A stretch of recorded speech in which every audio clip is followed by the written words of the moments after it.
कि कांग्रेस महाराष्ट्र के अंदर अपने आप को कहां पर देखती है और कैसे अपने स्थायित्व को, स्थापत्य को बरकरार रख सके।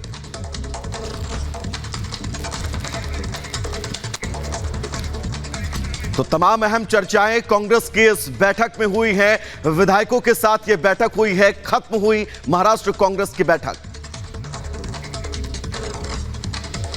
तो कहते हैं इतिहास खुद को दोहराता है। महाराष्ट्र की सियासत में बीते 45 साल में इतिहास ने खुद को कई बार दोहराया। 45 साल पहले शुरू हुआ 40 का खेल आज तक राज्य की राजनीति में जारी है और एक बार फिर से 40 के फेर ने सियासी समीकरण पूरी तरह से बदल कर रख दिया है। तो क्या है 45 में 40 का फेर, इस रिपोर्ट के जरिए आपको समझाते हैं।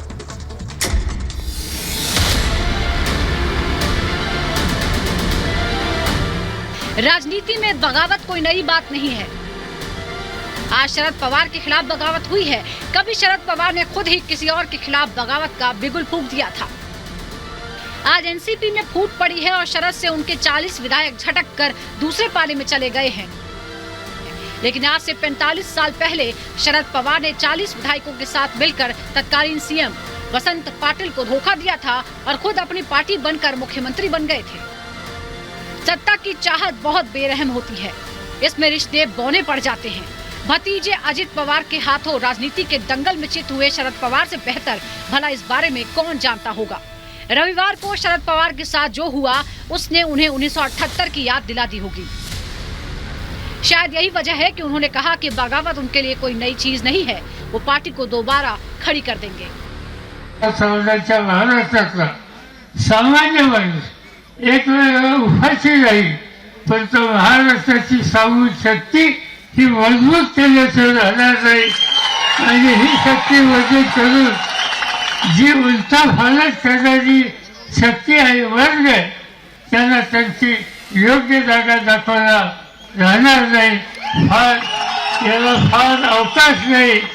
वर्ष 6 महिन्यामध्ये पुन्हा एकदा लोकांच्या समोर जायची संधी येईल।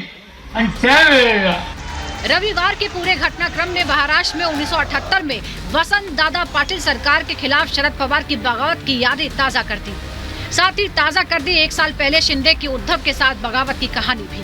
बीते 45 साल में 40 का फेर 3 बार देखने को मिला है।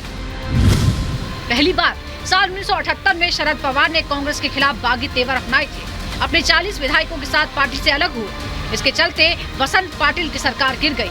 18 जुलाई 1978 को प्रगतिशील लोकतांत्रिक मोर्चा नाम से पार्टी बनाई और महाराष्ट्र के मुख्यमंत्री के रूप में शपथ ली। शरद ने जब सरकार बनाई तो उनके साथ कई विपक्षी दल भी शामिल हो गए। ठीक इसके 44 साल बाद यानी दूसरी बार पिछले साल 2022 में महाराष्ट्र में फिर बगावती सुर बुलंद हुए। एकनाथ शिंदे ने शिवसेना के साथ बगावत कर दी, 40 विधायकों के साथ अलग हो गए, बीजेपी के साथ मिलकर सरकार बना ली। एकनाथ शिंदे सीएम बने और देवेंद्र फडणवीस ने डिप्टी सीएम पद की शपथ ली और एक बार फिर तीसरी बार यानी इस रविवार को 40 का फेर सामने आया। साल 2023 में तीसरी बार फिर से बगावत का बिगुल बजा। चाचा को भतीजे ने उन्हीं के खेल में मात दे दी और अपने 40 विधायकों के साथ शिंदे गुट से जा मिले। 9 विधायकों के साथ शपथ ले ली और खुद 4 साल में तीसरी बार डिप्टी सीएम बन गए। जिस पवार ने वसंत दादा पाटिल जैसे धुरंधर राजनेता को पटखनी देते हुए राज्य की सत्ता हथिया ली थी, वही पवार आज भतीजे अजित पवार से राजनीतिक लड़ाई हार गए।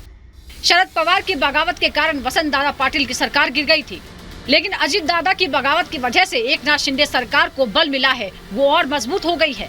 साल 1987 में शरद पवार की बनी पहली गठबंधन सरकार सिर्फ 4 महीने का कार्यकाल पूरा कर पाई थी।